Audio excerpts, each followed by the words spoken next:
صرف شریعت کے مطابق کام سے پہلے بسم اللہ پڑھنی چاہیے یا غیر شرعی کام میں بھی ابتدا سے بسم اللہ پڑھنی چاہیے؟ یہ ایک اہم سوال ہے۔ اس کا جواب یہ ہے کہ صرف شریعت کے مطابق کام سے پہلے بسم اللہ پڑھنی چاہیے۔ ایک اور پہلو سے بھی ہر کام کو اس مبارک آیا کلمہ کے ساتھ کرنے کی اس طرح حضور صلی اللہ علیہ وسلم نے تاکید فرمائی ہے، جس سے اس کی افادیت میں بہت اضافہ ہو جاتا ہے۔ آپ صلی اللہ علیہ وسلم نے فرمایا، کل امر ذی بال لم یبدأ ببسم اللہ فہو اقطع او ابتر، ہر جائز کام جسے بسم اللہ سے شروع نہ کیا جائے وہ بے برکت اور بے نتیجہ ہوتا ہے۔ یہ حدیث مبارک کے الفاظ ہیں۔ اس حدیث سے تو پہلی بات تو یہ معلوم ہوتی ہے کہ ہر جائز کام کرنے سے پہلے بسم اللہ پڑھنا چاہیے۔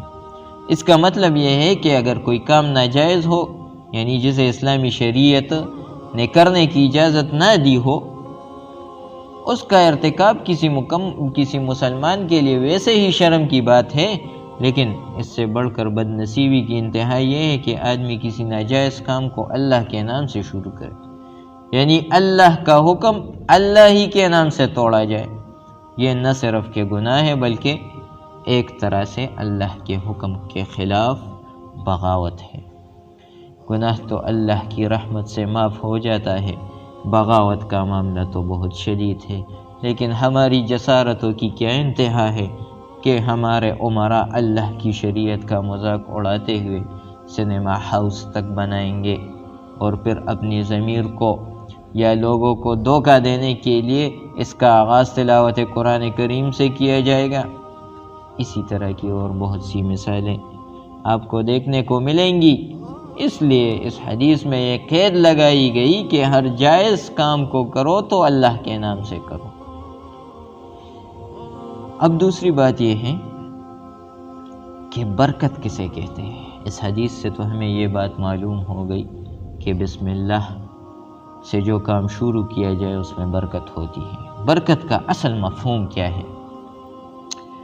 حدیث میں دوسری بات یہ ارشاد فرمائی گئی ہے کہ کوئی بھی جائز کام اللہ کے نام سے کیا جائے تو اللہ اس میں برکت دیتا ہے، اور اگر اللہ کا نام نہ لیا جائے تو بے برکتی ہوتی ہے۔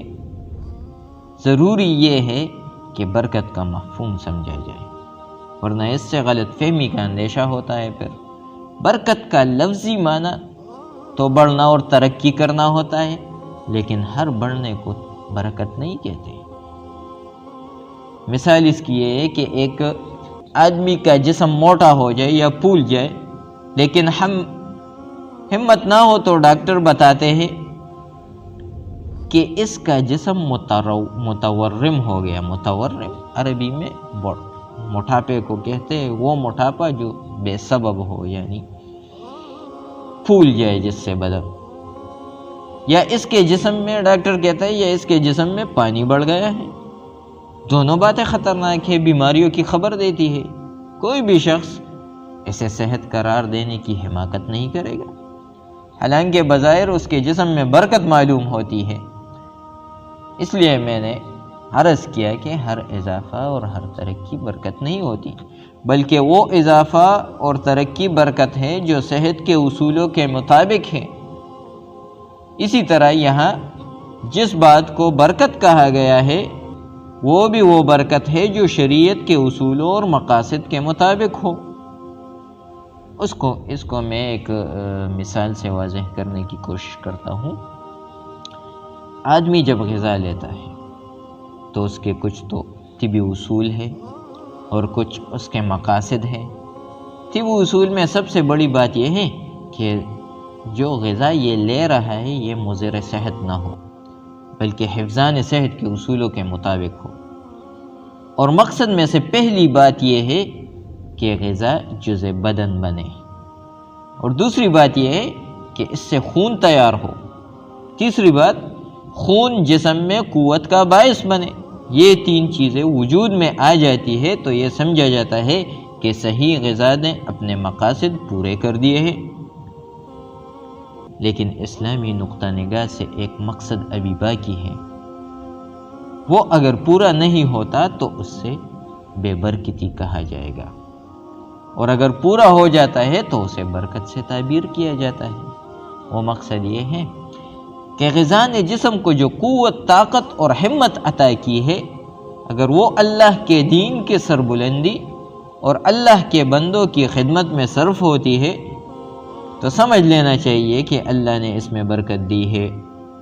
لیکن اگر وہ لادینیت کی خدمت، شیطانی مقاصد کے فروغ میں استعمال ہوتی ہے تو اس کا مطلب یہ ہے کہ غذا اپنے سارے مقاصد پورا کرنے کے باوجود بے برکتی کا باعث بنی ہے۔ مختصر یہ کہ جسم کی قوت کا حقیقی مقصد یہ ہے کہ اس کے ذریعے سے اللہ کا کلمہ بلند ہو، شرافت توانا ہو، نیکیوں کو فروغ ملے، مظلوموں کی حمایت دستگیری کے کام آئے، غریبوں کا دکھ بوجھ اٹھائے، انسانیت کی تقویت کا سبب بنے۔ لیکن اگر یہی قوت ظلم کا باعث بنتی ہے، نیکی کے راستے میں رکاوٹ بنتی ہے، شرافتوں کو رسوا کرتی ہے، اذیتوں کا باعث بنتی ہے، تو یہ قوت نہ صرف یہ کہ حقیقی مقاصد سے محروم ہو گئی، بلکہ یہ وہ بے برکتی ہے جس سے اس احادیث میں منتبہ کیا گیا ہے۔